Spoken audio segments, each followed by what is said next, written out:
guys, what is up? It is I, the Concrete Catwalk. Those of you who are new to my channel, welcome. My Catwalkers, mwah. Thank you so much for joining me this Sunday. Newly subscribed, thank you so much for coming along together with me as we go along on this journey.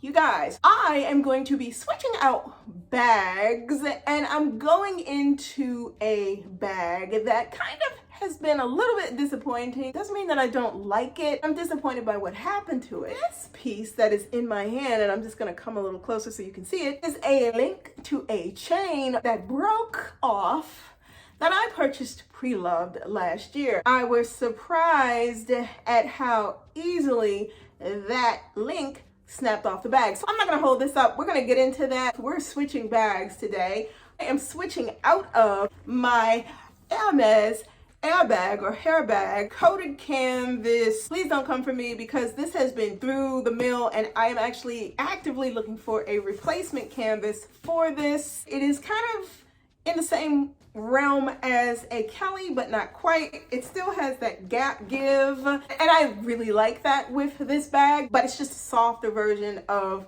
my Hermes Kelly bag. What I am switching into this pre-loved Chanel large vertical camera tote. The reason why I now have mixed emotions about this bag is because of this link. This link was on this part of the bag, and I was carrying this bag. All of a sudden, that link snapped. Before we even go into that little discussion, let's just switch out bags really quickly. I do not have a lot of things in my Hermes Herbag, and there's a reason why I decided to put those things in this bag. So first things first, and I do not want to sit my bag on the floor. In fact, I'm gonna sit it over here.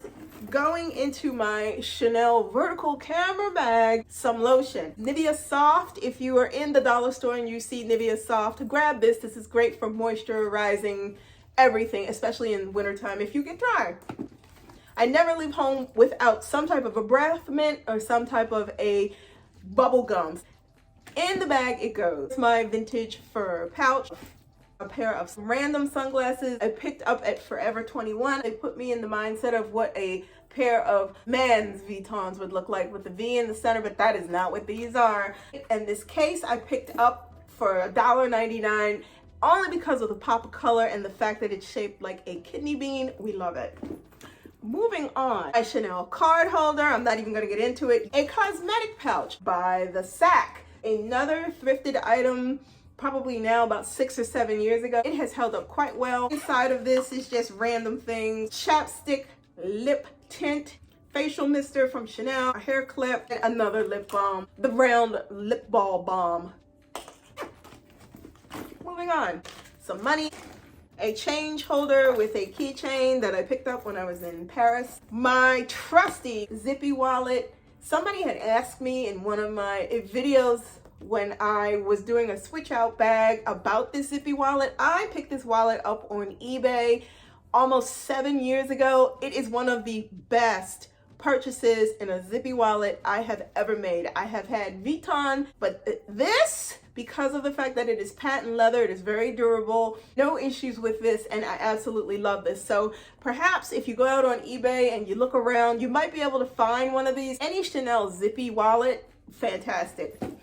Going into my vertical Chanel camera bag, an updated RFID case. I am a big fan of protecting assets. I have been using RFID cases now for the past 6 years. There is nothing like them. I have been the victim of skimming, someone using the card. You guys, look, you know the drill. It's rampant these days. I will make a suggestion to you guys. If you can find an RFID case, something that fits your style, do it, because it is the best protection going. All of my cards go in here. Debit cards, credit cards. I'm obsessed with it.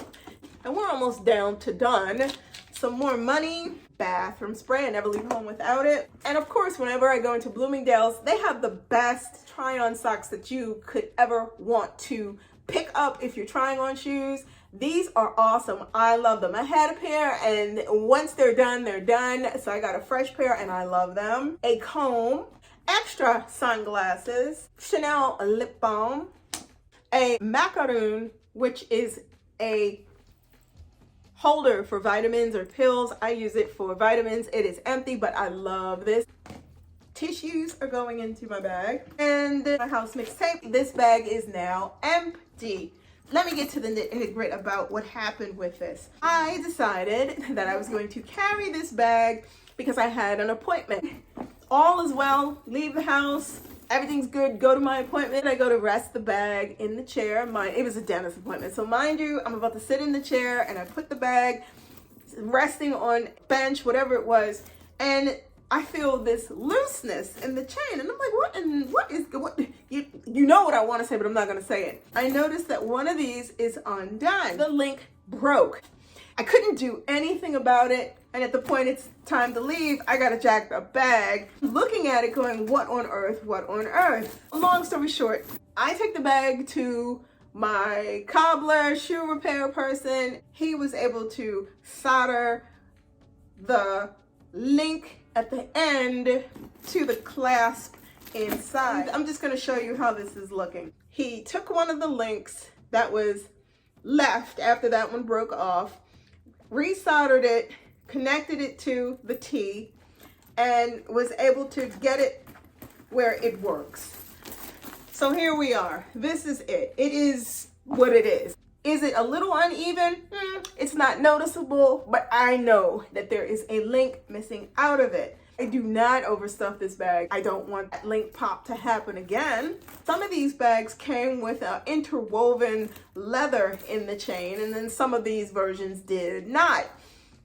Part of me was at a test of wheels trying to figure out, when I was initially looking at this bag last year, did I want it just like this or did I want it with an interwoven chain? I should have went with my gut. I should have went with the interwoven chain on this bag, because now when I carry the bag, I'm always thinking about, is it too much pressure? Is it too much stuff that I have in the bag? I'm one of those people where I like the kitchen sink, and I like a bag that can handle the kitchen sink. But unfortunately, this is not that bag. It looks aesthetically great, but as far as day-to-day and being able to take and handle things, that is not a bag that I would put an iPad in. It's not a bag that I would put a laptop in, that I would say, oh, okay, I can stick a pair of ballet flats and some socks and maybe a pair of sneakers in because I'm running and doing something. That is not the bag to do that with. I'm disappointed about it because I am not the type of person who likes to be gingerly with my bags. I like to use my bags. I feel when you make an investment into something like this, you would think, and I know things happen, and this is not a perfect science, so please understand and hear me out where I'm coming from. It's not the type of thing where you would expect that it would be an instant pop. Here goes your chain falling apart from the connect point. I'm really glad that I bought it at the price point that it was, which I believe it was no more than $700 and some when I purchased it. And I'm glad it was, because had I paid brand new price point and that happened, I would have been a little bit upset. So essentially what this bag has become is, and I don't want to call it a beater bag, but it's basically become the type of bag where if something else happens to the bag and one of those chains should happen to pop again, I'm more than likely just going to retire the bag and just let it sit and ultimately make a decision about what I'm going to do with it. That point hasn't come yet, and this happened now almost 5 months ago. It took me a moment to sit down and talk to you guys about it because I was disappointed about it. Bigger picture is, when you make purchases like this, it's basically a gamble, especially when it comes down to pre-loved bags, because you don't know how the bag was treated. I don't know how this bag was treated previously. I don't know if the previous owner had issues with the link or not. The bag didn't look like it had any issues when I purchased it, but maybe over the course of the years that the person had the bag, the links became weakened because of the age of the bag. Long story short, do I like the bag? Yes, I do. Do I enjoy carrying the bag? Yes, I do. Do I like what happened to it? Not really, but can I deal with it? Of course I can. I want to know if you guys own this bag, this version in particular, where there is no woven strap between the links. Have you experienced that issue with it? Have you had the chain pop on you? And if it popped, what did you do? Let me know in the comments below. Let me know what you think about what happened to this bag. Do you think it was worth the purchase or not? Guys, there you have it.